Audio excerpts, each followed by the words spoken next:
Imagine this: a man has been murdered. There are 10 suspects. Each of them have a motive. Each of them has an alibi. And somewhere hidden in the plain sight is the truth. For the next 300 pages, you're going to cancel your plans, ignore your phone, stay up far too late, and become completely obsessed with figuring out who did it. And the strange part is you are not reading about love. You're not reading about an adventure. You are reading about murder. In real life, murder is devastating. It completely tears apart life surrounding the person who has died. But recently, it has become one of the most popular genre of entertainment, be it true crime or fictional crime. Why on earth is that the case? Why do millions of us willingly consume books about poisoning, serial killers, lockdown mysteries, detectives who seem to notice that one detail that everyone else has missed? Why? What is it exactly about detective fictions that keeps pulling us back? Because I don't think we are simply reading a murder mystery to discover who the killer is. I think we are reading them because it promises us something much deeper. A promise that in a world full of chaos, the truth can still be found. If you have ever read an Agatha Christie novel, you probably have had the same experience as me. You tell yourself that it's going to be just one chapter, but then suddenly that one chapter has become five, and then five has turned into half a book, and it's 2 a.m. You are screaming at literally every single possible character, suspecting them of murder, and somehow Hercule Poirot is still a step ahead of you. Agatha Christie understood something fundamental about human nature. People don't just enjoy mysteries, we need them. For nearly 200 years, detective fiction has remained one of the most successful literary genres, starting formally with Edgar Allan Poe's The Murder in the Rue Morgue, and then continuing down to Sherlock Holmes, Hercule Poirot, and even our modern day detective stories. Generations of readers have fallen in love with stories that all start exactly the same: a crime, a question, and a promise of an answer. Now, to understand why we are fascinated with it, we need to go back to the starting. This genre wasn't just simply created for our entertainment. It emerged from a society that was changing rapidly. A world was slowly becoming more and more scientific and urbanized. Industrial revolution was taking place, and there were scientific discoveries left and right. And somehow the detectives became a symbol of a belief that someone could explain every single event with chaos and rational reasoning. And that's why detective stories are more than just a puzzle. They are stories about certainty and justice, about our desperate need to believe that every problem has a solution and we only have to look closely enough. And I think no writer understood this or captured it better than Agatha Christie. In 1926, she published a novel that changed the entire genre of fiction forever. The book is Murder of Roger Ackroyd, a book so audacious that some readers at that time accused her of cheating, while others called it the greatest detective fiction ever written. Even today, almost a century later, the ending is one of the most greatest plot twists in history. And today, I would like to trace back the history of this genre from Edgar Allan Poe to the golden age of detective fiction, and to try and understand our psychology as to why our brains are so addicted to mystery, and try to uncover why The Murder of Roger Ackroyd still has remained one of the best books ever written almost 100 years later. Now, to understand Roger Ackroyd, we need to understand how the genre works. If I ask you what your favorite book genre is, the answer murder mystery is not at all comforting. Well, because the stories are about murder. People lying to each other, hidden motives, poisoned drinks, missing wills, and someone ending up dead before chapter 3. And yet, detective fiction has become one of the most popular genres for over 200 years. And when this genre was emerging in itself, a question was arriving that how on earth are we going to distinguish between a crime thriller and a detective fiction or just a normal mystery? And well, the answer came by something which was called a fair play agreement. That agreement basically said that for a book to be classified as a detective fiction, it needs to give all of the clues that are there that are required to solve the mystery to the reader. So there cannot be last minute revelation or some sort of divine intervention or some sort of supernatural element, or otherwise the book will be classified as a mystery or a thriller and not a detective fiction. And that is a very distinguishing feature because it became one of the understandings that whatever you are getting as a reader, whatever the writer is trying to tell you, is the truth. And Agatha Christie exploited this loophole and changed the entire genre. If you have not realized it till now, there are going to be some major spoilers in the video. So if you have not read the book yet, I think you should turn it off because I'm going to reveal who the killer is, and that's the entire point, and then come back in again. Now, a little, it's very difficult to talk about Agatha Christie as a writer without talking about her as a person. If detective fiction were to throw in a queen, it is her. She is very commonly referred to as the queen of crime. And in her career, she wrote almost 66 detective novels and 14 short stories, which were later turned into collections, and she created of the most iconic detectives in literature, Hercule Poirot and Miss Marple. And her books are considered the most sold books just after the Bible and Shakespeare. But what makes her so remarkable isn't just how she is that how much she wrote, but how she wrote it. If you read some of her earlier works, her writing is very bulky. Especially if you look at Mysterious Affairs at Style, she spends a lot of time describing the scenery. That she uses a lot of imagery, and that sort of makes it difficult to follow the already overcomplicated plot. Agatha Christie realized that early on that if she wants readers to be able to follow the complicated plot that she has created, her writing can't get in her way. So she stepped back. Her prose later on became much cleaner, sharper, and almost invisible. Shorter sentences and minimal descriptions of the things that or sceneries around her. And so that's why the reader could focus more on the mystery, which was carefully orchestrated by her. And I think this is one of the many reasons why her books have aged so well. Because the clear, fast-paced style is exactly what we are expecting from fiction today, which was actually given to us almost 100 years ago by Agatha Christie. And even if we are watching a modern thriller on Netflix, we want emphasis on the crime and the investigation rather than the character's personal story. And Christie developed this style long before it became a norm. And then another reason why her books continue to work so brilliantly is that she never tries to hide the truth in her book. The truth is there front and center for us, but she is master at making us look elsewhere. Every conversation, every tiny detail, every insignificant object could be a clue. And somehow, when all the pieces are there in front of us, she is still managing to surprise us. And that is why her books are so rewarding to reread. Once you have read the ending, and when you go back and start again, it becomes so obvious that how brilliantly she has hidden clues in plain sight. And among all of her novels, Murder of Roger Ackroyd is the best example for it. When this book first came out, the felt so betrayed by Christie. She broke one of the most sacred rules in detective fiction. Remember the fair play agreement that I was talking about? She broke that. Now, spoiler again, the murderer is Dr. Shepard, the narrator.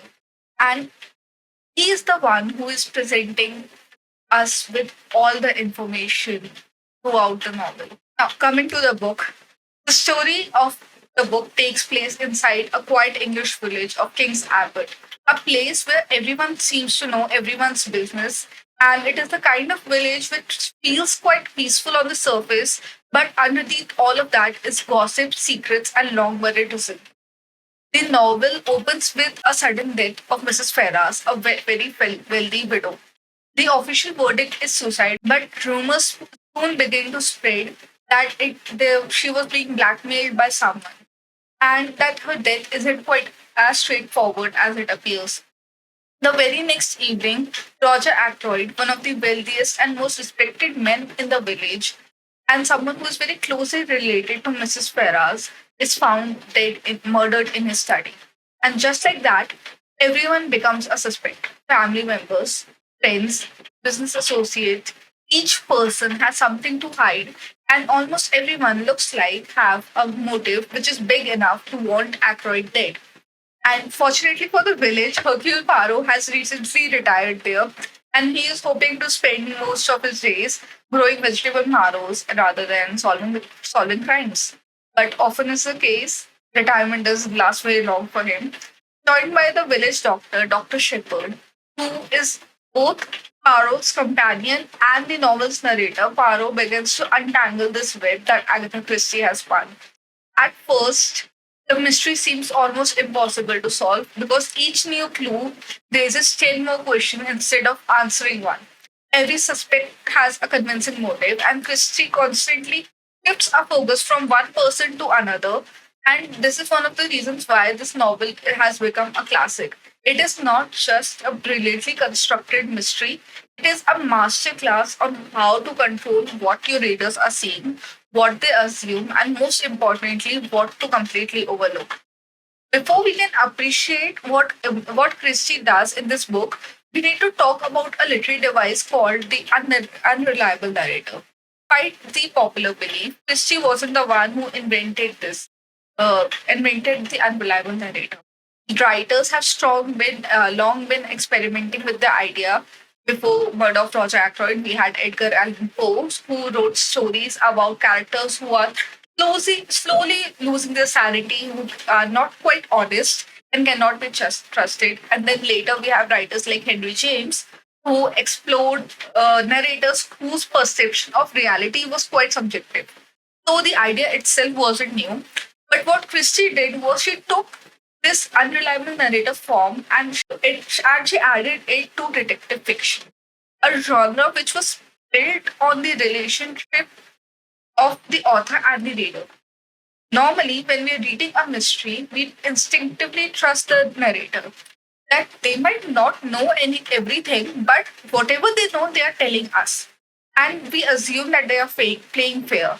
After all, detective fiction is separated by rest of the genre by this unwritten rule that readers need to have all the clues.